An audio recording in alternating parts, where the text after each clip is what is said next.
Chapter 6. Everywhere. 10th of July, 1985, 2300. First person Danny. I awoke on the same cold bench. How long I'd slept for I wasn't sure. The chill air told me dawn was still far off. The sounds of the city now had that tired, waiting for someone to arrive feel. No one was trying to close a deal or invent a new kind of can opener, and the sleepless were just hoping they'd get 6 hours before sunrise in another working day. I opened my eyes and looked directly into a streetlight, almost directly because there was a shaggy head of a woman in a moth-eaten beanie between me and the buzzing bulb. I could smell her breath before I saw any of her features. A breeze from a passing bus flicked the straw-dry strands of her hair. It had probably been red once, before she'd stopped washing it. She was waving a thing in her hand. "That's my burger," she finished. Half a burger, exactly. Fell asleep while eating. In my opinion, young man, I don't think you're eating or sleeping right. I raised an eyebrow, but I don't think she got the irony of a bag lady giving me advice on healthy living. My hand automatically reached for my camera. It wasn't there. I looked back up at her and saw my own lens pointing at me. Then the familiar click. "Hey," I protested, "please, that's my living. Just living? Taking sneaky pictures of people, that's not living," she snapped back. "Pays the bills, almost. Look, just give it back." "No," she said like a 5-year-old and jumped back 2 steps. She had dirt-splattered Ugg boots on with socks tied on the outside to hold them together. She wore a kind of maternity sack thing and a white sheet, and I wondered if she'd escaped from... "Hey, do you..." I began. "What?" she said, clicking off another shot with my camera. "I mean, does anybody know where you are?" She doubled up with laughter. "Anybody know where you are?" she said, right back at me and poked her tongue out. Actually, they didn't. That was the thing. I'd stayed in the square on a hunch. Maybe I was putting off going back to my old derelict ferry in the harbour. I chased the same rat away from the same loaf of bread, try to get the TV working and fail, drink a can of warm beer and fall asleep in my clothes again. "No," I said honestly. "No one but you knows where I am. Now my camera, please." I stood with my hand out, hoping that would be enough. She held the camera straight above her head and pointed it at the stars. "God knows where I am. She's watching everything. Can you see her up there?" "Her?" "I'll prove it." She clicked another shot off of the sky. "Now there's proof. I bet there's a face in the sky when you print that. Look." "What's your name?" "Ubi." "Ubi what?" "Ubi. Short for ubiquitous. Hey." Sorry, I don't know what that... And she seemed to go into a sort of trance for a few seconds, and her voice sped up. "Ubiquity. First appeared in print in the late 16th century. She suddenly went limp like a toy out of batteries. "Derived from the Latin word for everywhere," she blurted out as if she'd suddenly switched to reserve power or something. She looked down at me. "It means everywhere. My name is everywhere." "Everywhere?" I said. She nodded. "Okay, well, everywhere," I said because I didn't know how to say the other word. "Nice meeting you, but I need to go with my camera." I took a step and she hopped back as nimbly as a fox toward its hole. Then she swung it around on the strap. I instinctively reached out. "Easy, easy, I can't replace that camera, please." She stopped and clutched it to her chest like a Nikon F was a baby. Actually, you could just about drive a tank over them. But then again, one scratch on the lens and I'd have to go naked to pay for it. "Ah, the magic word," she said. "Please. Please dance with me first." "What?" Then I heard it. Some dude with a violin had joined the silent vigil across the square. The faint notes of a classical piece, slow and sad, bounced their way across to us. She slipped my camera into her old shopping bag on its squeaky wheels and held her arms out, ballroom style. "Make an old lady's night. One dance." I was tired, hungry, cold and wet and pissed off. But she was about my mum's age and I hadn't been up north to see my mum for a while. "Okay. One dance. Then I get my camera out of whatever's in that bag. Cat. My cat's in the bag. Don't worry, he'll look after the camera. I didn't say anything. It was late. It was night in the city. Everything's weird. I took her mitten-covered hands in mine and could feel the calloused fingers from years of scratching inside bins, I figured. The second I took her hand, she started to swing around like a professional, tilting her head, raising her elbow. She was as light on her sock-covered feet as Cinderella. Something about the moves we did reminded me of the time a ballroom instructor had come to my school and given us free lessons. Trying to drum up business, I suppose. None of us wanted to get taught dance by a guy with a bad toupee, but somehow I remember that Susan had loved it. Even though no guy wanted to dance with her. That's right. Yes, I had. Mr. Nice Guy. Towards the end of the class, I'd excuse myself from the voluptuous Heather Moore, tits a hypnotist would die for, and walked through the swinging, awkward, giggling couples right over to Susan in the corner by the stage steps. She'd been dancing with another girl, the only Asian kid in our school. Yeah, Susan, she had a way of smiling, reminded you of peaches and ice cream. Back on the paving stones, the old lady twirled me round and around. I tried to leave, but she was bloody strong for her age. We circled so much we passed by the fountain. I felt its spray wetting the back of my neck. In and out of shadows we twirled. Then just inside the light of a lamp, her eyes closed, trusting me finally to guide her, a slight smile on her dry lips. I did my best, and the white bed sheet flared like a ball gown. The obvious struck me, usually does too late. She'd been young and beautiful once, this old bag lady. Everybody had once. Every spotty-skinned, wrinkled person in the world had run up a grass hill and wondered how far the world went on the other side.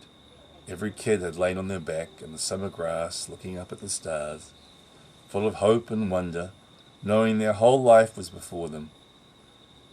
I was only 6 years out of school and already had a hunched animal look. The music had stopped, and so had we.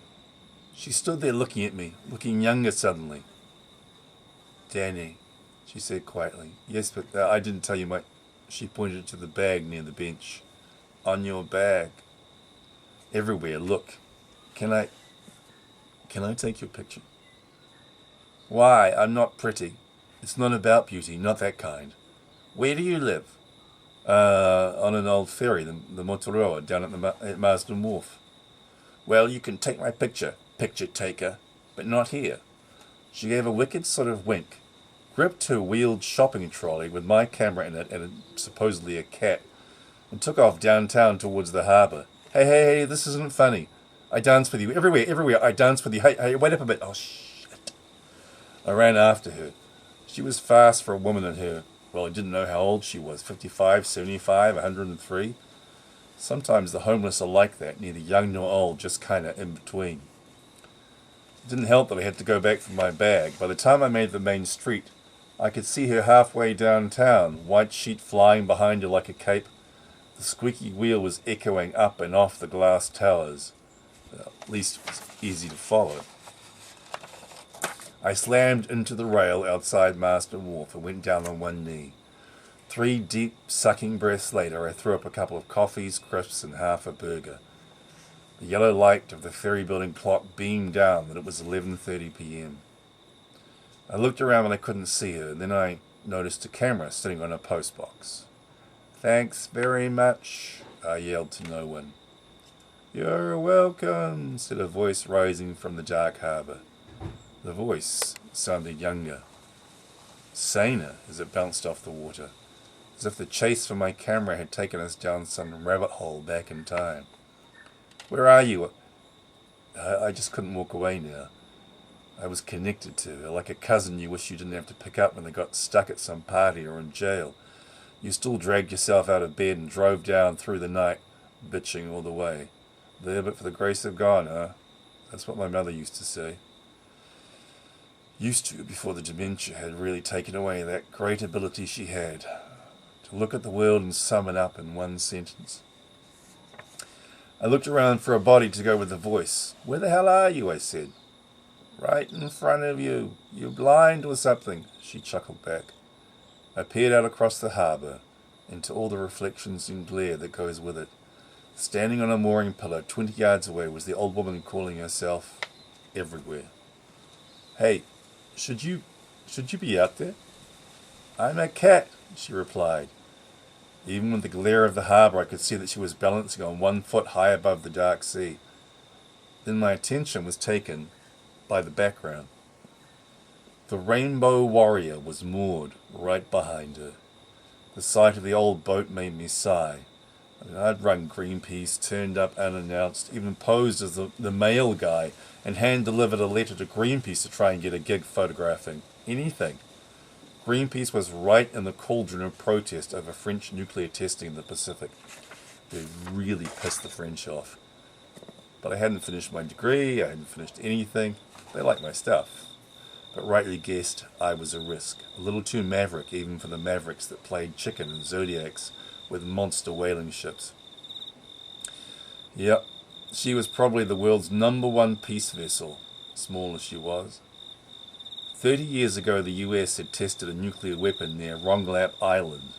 That's where the Rainbow Warrior had just come from, shifting the Rongelap Islanders to Majato Island, 120 miles away. You guessed it, they were still suffering from radiation poisoning. In a few days, the Rainbow Warrior would lead a flotilla of protest boats up to Mururoa Atoll and piss the French testing program off all over again. It was the biggest game around, and I wanted it bad. My ego certainly did. "Take my picture with that pretty rainbow in the back."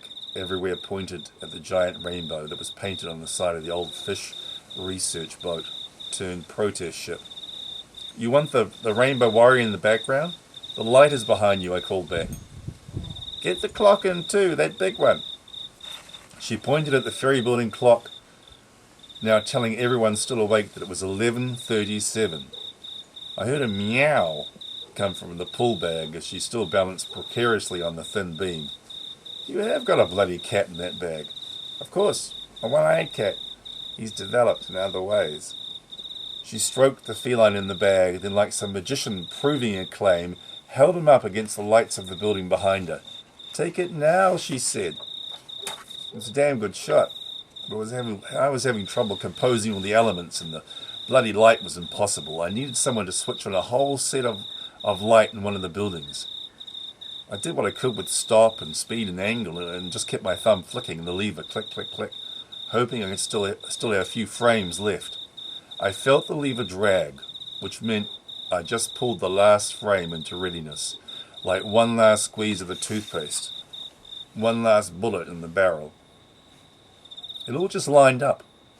The wind blew her hat off and her faded red hair flew up as the cat clawed at the air. She clung to the trolley with one hand like Mary Poppins. It pissed me off that there still wasn't enough light.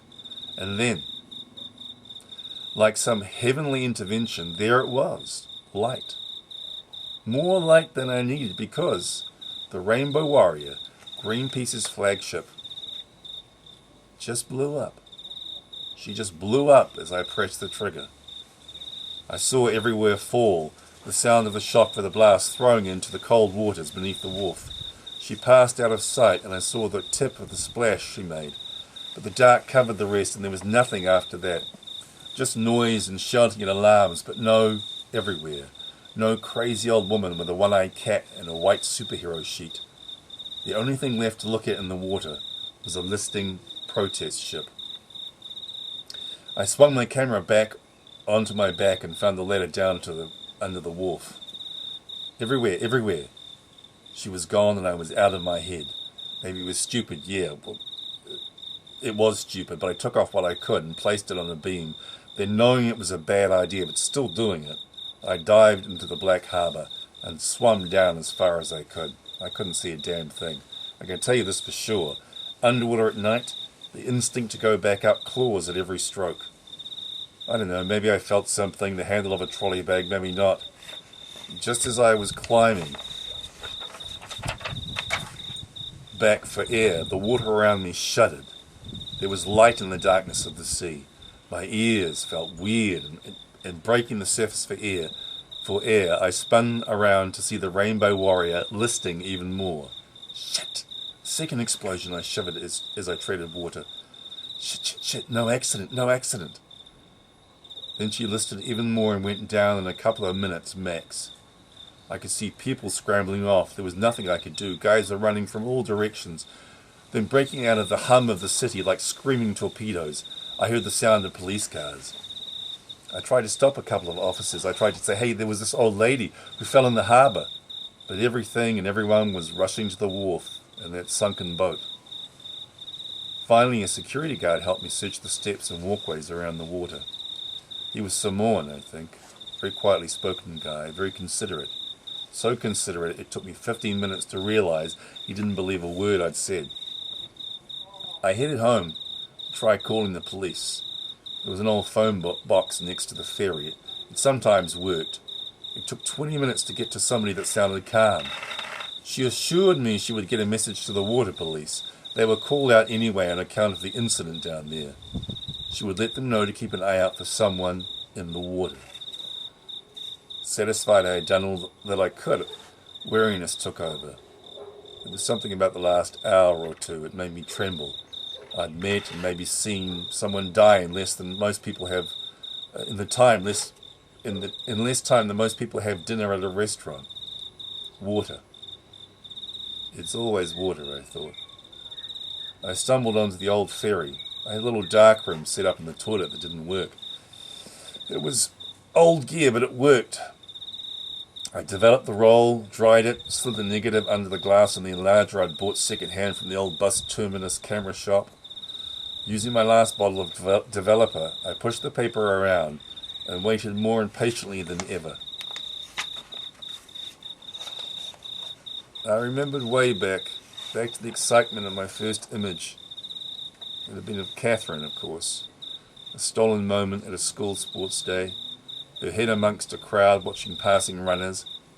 Except she hadn't been watching the athletes. She was far away, her mind unguarded for once. I wonder what about. Then suddenly I was aware of this new image in the developer tray. The old woman, silhouetted against the tower of white water. A tower of water illuminated by the surrounding lights in its explosion. The rainbow poking out of the smoke. The cat leaping from her arms. Everywhere had one bare foot over the edge of the pillar as she fell. Her socks and old boots must have come off climbing onto the beam. And there was something about that foot. A photographer is trained to pore over every inch, every eye, every lash, every turn of a shoulder or a head, the ankle, the shape of it, even the extension. I was too young.